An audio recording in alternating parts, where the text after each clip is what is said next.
पता नहीं क्या फालतूगिरी है। मुझे खाना बनाना आता भी नहीं है और खाना बनाना पड़ रहा है। अच्छा लगता है एक अमीर घर की लड़की रसोई में खाना बना रही है। उप्स, कहीं मेरा मेकअप ना खराब हो जाए। ये कहकर आकांक्षा अपने मेकअप छोटे से मिरर में देखकर पाउडर सेटअप करने लगती है। तभी खाना जलने लग जाता है और सांस आ जाती है। ये भगवान, ये खाना कैसे जल गया बहू? तू मेकअप कर रही और खाना नहीं देख रही? पहले से इतना पोत रखा है और क्या जरूरत थी तुझे मेकअप करने की? वहाँ सब लोग तेरे हाथ का खाना खाने के लिए बैठे हुए हैं और तू यहाँ मटर कश्ती कर रही है। उप्स, खाना जल गया। कोई बात नहीं माँ जी, आप खाना बाहर से ऑर्डर कर लो। मुझे बनाना नहीं आता वैसे भी। हाँ, वो तो मैं अपनी आंखों से देख रही हूँ, लेकिन ये पहली रसोई की रस्म थी, ये भी तुझे बाहर के रेस्टोरेंट से करवानी है। निकम्मी कहीं की। क्या बोला माँ जी आपने? आपको पता भी है मैं कितने बड़े अमीर घर से आई हूँ? दहेज तो देख लिया होगा आपने मेरा। हाँ, तो तेरे दहेज की चीजों से खाना बनवाए? खाना बनाना तो आना चाहिए था ना तुझे। हट जा, मैं ही खाना बना लूं, बस अपना हाथ लगा देना इस खाने पर। ठीक है माँ जी, मैं हाथ लगा दूंगी। अच्छा है, वरना मेरा नेल एक्सटेंशन खराब हो जाता। फिर करुणा जला हुआ खाना हटा देती है और खुद से छोले पूरी सब्जी रायता बनाकर तैयार कर देती है, जिस पर अमीर बहू का हाथ लगवा देती है और सब खाना खा पाते हैं। अरे भाभी, आपने तो बिल्कुल माँ की तरह खाना बनाया है। मुझे माँ के हाथों का स्वाद याद आ रहा है। अब तो आप ही खाना बनाना। अगर तेरी भाभी खाना बनाएगी ना, तब तो मुझे सिर्फ जला हुआ और बेस्वाद खाना मिलेगा। ये सारा खाना तेरी माँ ने ही बनाया है। वो क्या है ना, मेरी अमीर कल्लो बहू को कुछ आता नहीं है बनाना। माँ जी, आप मेरे बारे में कैसे बोल रही हैं? हाँ, तो जला हुआ खाना नहीं बनाना चाहिए था ना। ये भगवान, कैसे नखरे दिखा रही है, जैसे कि कहीं की पटरानी हो। काली मटर सी तो शक्ल है, तो ये हाल है। अगर गोरी होती तो पता नहीं कितना नाक में दम करती। फिर खाना खाने के बाद सब बहू को नाम के लिए शगुन दे देते हैं। 2-3 दिन और गुजरते हैं। करुणा आकांक्षा को खाना बनाने को कहती है। खाना बनाने की कोशिश में वो फिर से खराब खाना बना देती है, जिसे खाकर घर वाले उगल देते हैं। अरे रहने दो, अब से तुम खाना बिल्कुल भी मत बनाना। करुणा, तुम किसी और से कह देना और खुद भी खाना बना लेना। हाँ जरूर। पता नहीं मैं क्या क्या सोचकर कितने अरमान से इतने बड़े घर की लड़की को अपने घर में लाई थी कि अच्छा अच्छा खाना बनाकर देगी, लेकिन मेरी तो जिंदगी ही बर्बाद हो गई। अब मैं अपने छोटे बेटे की शादी के लिए कोई ऐसी लड़की ढूंढूंगी जिसे कम से कम खाना बनाना तो आता ही हो। क्या बात है माँ जी, आप कुछ मिनमिना रही हैं? तेज बोल दीजिए। बहू, तेरे बारे में मैं कुछ नहीं बोल रही, समझी? ऐसे ही दिन गुजरते हैं। करुणा खुद खाना बना बनाकर और अमीर बहू के तेवर से बहुत ज्यादा परेशान थी। इस बीच वो गरीब घर की अच्छा खाना बनाने वाली दिव्या को अपने छोटे बेटे के लिए ढूंढ लेती है और झट से शादी कर देती है। जहां शादी के बाद पहली रस्म में वो बहुत अच्छा खाना बनाती है और अपनी बहू को अपने हाथ से सोने के कंगन पहनाती है। आहा, वाह वाह वाह, बहू ने इतना अच्छा खाना बनाया कि मेरा दिल खुश हो गया। देख रही है बड़ी बहू, खाना ऐसे बनाना चाहिए कि सबके चेहरे खिल उठे। तेरे जैसे नहीं कि तेरे ही जैसा बनाया हुआ खाना देखने को मिले, जला हुआ। माँ जी, आप फिर से मेरे स्किन टोन के बारे में बात कर रही है ना? हाँ, नहीं आता मुझे खाना बनाना। आपको चाहिए थी शेफ बहू, आ गई, उससे ही बनवा लेना। हाँ, उससे ही खाना बनवाऊंगी, लेकिन तू कब खाना बनाना सीखेगी? ओहो, ये घर की महिलाएं भी कितना युद्ध करती हैं। शुक्र है उस जमाने की नहीं है, वरना तलवार लेकर निकलती। बात तो सही है बेटा। ओहो, तुम तो चुप ही रहो। कुछ दिन गुजरते हैं। घर वाले छोटी बहू के हाथ का खाना खाकर बहुत खुश होते हैं। वहीं आए दिन आकांक्षा बड़ी बहू के खाने में कमी निकाल देती है, जैसे कि इस समय। दिव्या, तुम कैसा खाना बना रही हो? इसमें ना नमक है ना मिर्च। वैसे माँ जी तुम्हारी तारीफ करती रहती हैं। दीदी खाना बहुत अच्छा बना है, बस नमक कम है। आप ऊपर से डाल लीजिए, मिर्च बिल्कुल ठीक है। अगर इससे ज्यादा आपको खाना है तो आप खा लीजिए। मुझसे ज्यादा आपको इस घर में टाइम हो गया और आपको मिर्च का अंदाजा नहीं है। 2 दिन की आई हुई मुझसे जुबान चलाने लगी। भूलो मत, तुम एक गरीब परिवार से हो और मैं अमीर परिवार से। जभी तो आपने खाना बनाना नहीं सीखा और माँ जी से इतना सुनती रहती हैं। कम से कम मैं सबको अच्छा खाना बनाकर तो खिला सकती हूँ, वरना आपके राज में तो ससुराल वाले भूखे ही रह जाएंगे। बस करो तुम दोनों लड़ना। फिर दोनों बहू चुपचाप खाना खाती हैं। ऐसे ही शाम के टाइम। अरे आकांक्षा बहू, जरा चाय बना दे। नहीं नहीं, तू मत बना, वरना अपनी जैसी काली चाय बना कर ले आएगी। दिव्या बहू, तू बना कर ला। हाँ हाँ माँ जी। ये कहकर दिव्या अपनी सास के लिए चाय बनाकर लाती है, जहां वो सास के सामने अपने हाथ को चाय से मैच करके दिखाती है। मेरे से अलग है चाय, दूध वाली चाय। हाँ हाँ ठीक है, अब मैच द फॉलोइंग मत करके दिखा। बड़ी बहू, तू छोटी बहू से खाना बनाना क्यों नहीं सीख जाती? कब तक जला हुआ बेकार खाना बनाएगी? जब तक आपको आदत नहीं हो जाती। आकांक्षा उठकर वहां से चली जाती है। कुछ दिनों में करुणा को समझ में आ जाता है कि वो बिल्कुल भी खाना बनाना नहीं सीखना चाहती, इसीलिए वो दोनों बहू की रसोई का बंटवारा कर देती है, जिसे सुन दोनों हैरान हो जाती हैं। माँ जी, मुझसे कोई गलती हुई है क्या? आप रसोई का बंटवारा क्यों कर रही हैं? सासू माँ क्यों बंटवारा कर रही है? मुझे तो खाना बनाना भी नहीं आता। इसीलिए बंटवारा कर रही हूँ ताकि तुझे खाना बनाना आ जाए। वैसे भी तुझे बड़ी बहू के हाथ का खाना पसंद नहीं है, कभी वो नमक मिर्च डाल देती है, कभी कुछ, और अपने पति का अलग बनाएगी, और जहाँ मन करेगा मैं उस बहू के हाथ का खाना खा लूंगी। माँ जी ये गलत है। कोई बात नहीं, मैं अपने लिए मैगी चाय कॉफी बनाकर रह लूंगी। काश दोनों बहू के बीच जो बंटवारा कराया उससे बड़ी बहू खाना बनाना सीख जाए, क्योंकि छोटी बहू तो रह ही लेगी। बंटवारे की शाम आकांक्षा अपने लिए मैगी बनाती है तो उसे भी जला देती है। ओह नो, ये क्या हो गया? मुझसे तो मैगी भी जल गई। सच में मैं किसी काम की नहीं हूँ, पर कोई बात नहीं, भूख लग रही है, जल्दी से ऑर्डर कर देती हूँ। आकांक्षा रसोई में खड़े खड़े फोन पर खाना ऑर्डर करती है। इतने में जली हुई मैगी की बदबू से सास बहू आ जाती है। ये क्या किया आकांक्षा बहू तूने? मैगी भी जला दिया। सुबह तो तू बहुत कुछ बोल रही थी। तो क्या करूँ माँ जी, नहीं बनी मुझसे मैगी भी। चुल्लू भर पानी में डूब मर। 5 साल का बच्चा भी खुद से मैगी बना लेता है, पर तुझसे वो भी नहीं हुआ बहू। क्या दीदी, आप भाई साहब को क्या खाना खिलाओगी? कोई बात नहीं, मैं खाना बना दूंगी। नहीं बहू, मैंने बंटवारा इसलिए नहीं किया कि तू ही खाना बनाएगी, तभी आकांक्षा खुद अपने पति को खाना बनाकर देना चाहे जैसे भी दे।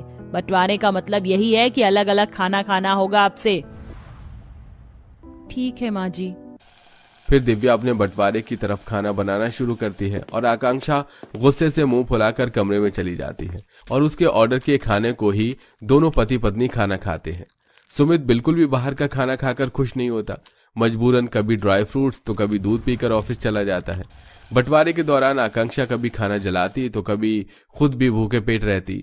वहीं दिव्या अच्छा अच्छा खाना बनाकर परिवार को खिलाती है, जिससे आकांक्षा का भी जी ललचाता है। ठीक है, इतने छोले भटूरे बनाए हैं, मैं भी छोले भटूरे बनाऊंगी। हाँ, क्या करना था? कुकर में छोले रखने थे। बनाती हूँ टेस्टी से छोले भटूरे, माँ जी को भी फक्र होगा।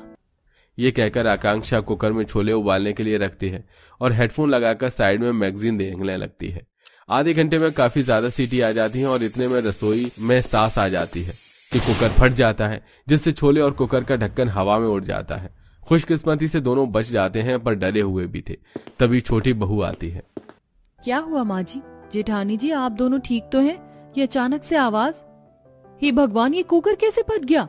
ये निकम्मी बेलुड़ी बेड़ा गर्क करने वाली कल्लो बहू है ना, सब इसी की वजह से हुआ है। किस्मत है इसकी और मेरी कि मैं बच गई, और इस कुकर को भी मेरे आने पर ही ब्लास्ट होना था। अरे जब तुझे खाना बनाना आता नहीं है तो क्यों बनाने की कोशिश कर रही थी? कुकर में पानी होगा नहीं और फट गया। माँ जी, मैं देवरानी को देखकर छोले भटूरे बनाने की कोशिश कर रही थी। मेरा भी मन कर रहा था अच्छा खाना बनाने का, पर मुझे नहीं पता था कि कुकर फट जाएगा। तुझे पता है आज कुछ भी हो सकता था, इसीलिए कह रही हूँ कि छोटी बहू से खाना बनाना सीख ले। अरे अगर कल को वो और हम सब घर वाले यहाँ नहीं हुए, रेस्टोरेंट भी बंद रहा, तो तू कैसे खाना खाएगी? थोड़ा तो खाना बनाना सीख ले, चाहे दाल चावल ही सही। मुझसे गलती हो गई माँ जी, पर अब से मैं खाना बनाना जरूर सीखूंगी। दिव्या, तुम मुझे सिखाओगी ना? हाँ दीदी, जरूर। अपने घमंड को छोड़ आकांक्षा अपनी देवरानी से खाना बनाना सीखती है, जिसके बाद खुद से खाना बनाकर घर वालों को खुश रखती है और करुणा बंटवारे को भी खत्म कर देती है। मेरी अमीर और गरीब दोनों ही बेटी की शादी की सालगिरह है। अब एक के घर जाऊं और एक के घर नहीं तो अच्छा थोड़ी ना लगेगा। मैं अपनी दोनों बेटी दामाद के लिए अपने हाथों का बनाया हुआ ड्रेस ले जाऊंगी, बस उन्हें पसंद आ जाए मेरा गिफ्ट। पर मेरी अमीर बेटी ने मुझे बुलाया नहीं है, उसने ऐसा क्यों किया होगा? अरे काम बहुत है, भूल गई होगी। अपनी दोनों बेटी की सालगिरह के लिए पार्वती बहुत खुश हो रही थी, पर ऐसा भी किया था कि एक बेटी ने अपनी माँ को इनवाइट ही नहीं किया था और पार्वती को ऐसा लग रहा था कि काम में बिजी होने की वजह से भूल गई होगी। इन्हीं सब कश्मकश को जानने के लिए हमें कहानी में थोड़ा पीछे चलना पड़ेगा। मैं आज बहुत खुश हूँ। एक ही जगह मेरी दोनों बेटी का रिश्ता जो लग गया है। अब तुम दोनों बहनें एक ही मोहल्ले में रहोगी। पर माँ, तुम तो जानती हो ना, मुझे अपनों से दूर रहना था। दीदी, अपनों से दूर नहीं, अपनों के पास रहा जाता है। अरे तुम दोनों बहन फिर से शुरू मत हो जाना। अच्छा, अब जल्दी से मुझे ये बताओ कि तुम्हें अपनी शादी के लिए कैसा लहंगा बनवाना है, क्योंकि तुम्हारी शादी की सारी तैयारी तो मुझ बुढ़िया को अकेले ही करनी है। माँ, तुम चिंता मत करो, तुम्हारी बेटी इतनी भी बुरी नहीं है। हम भी हैं, हम भी नौकरी कर रहे हैं। आपको शादी के कपड़े बनाने की कोई जरूरत नहीं है। पार्वती अपनी दोनों बेटियों की शादी से बहुत खुश थी, तो वहीं दोनों बहन भी शादी में अपनी माँ की पूरी मदद करती हैं।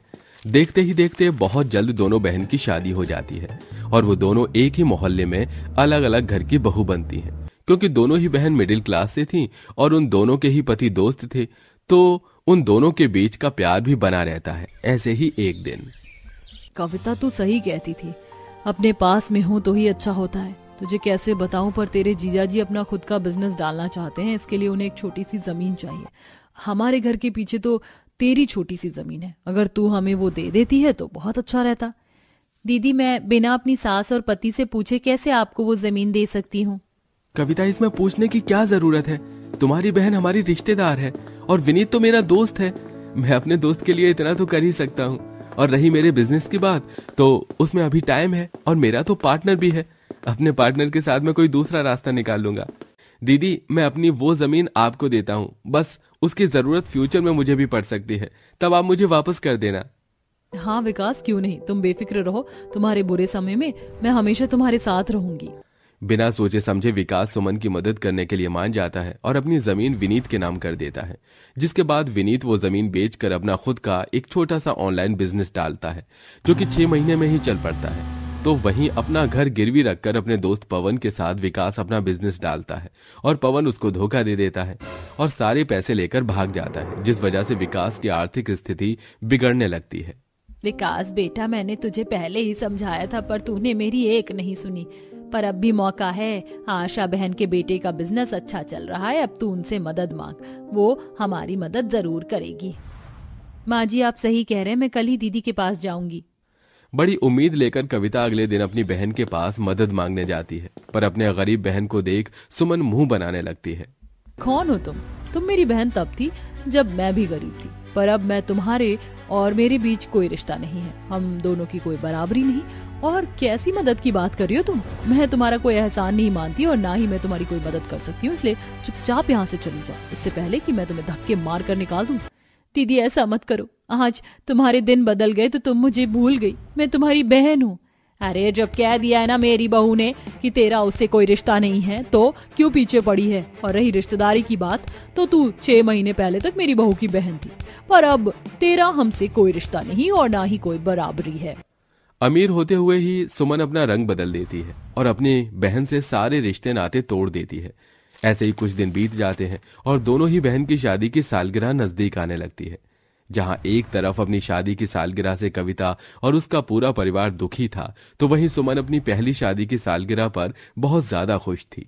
विनीत जी, ये हमारी पहली शादी की सालगिरह है और अब तो हमारे पास पैसों की भी कमी नहीं है। भगवान की कृपा से आपका बिजनेस भी चल रहा है, क्यों ना हम घर में छोटी सी पार्टी रखें?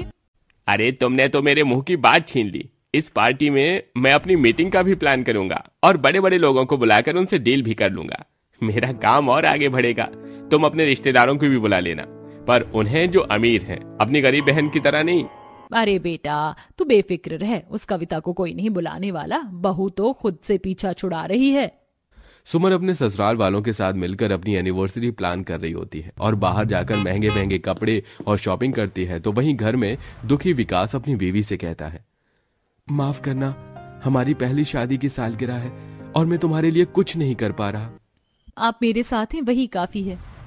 हाँ बेटा, सालगिरह ही तो है, इस साल ना सही अगले साल मना लेना। वैसे तू कोई दूसरा बिजनेस डालने की सोच रहा था, क्या हुआ?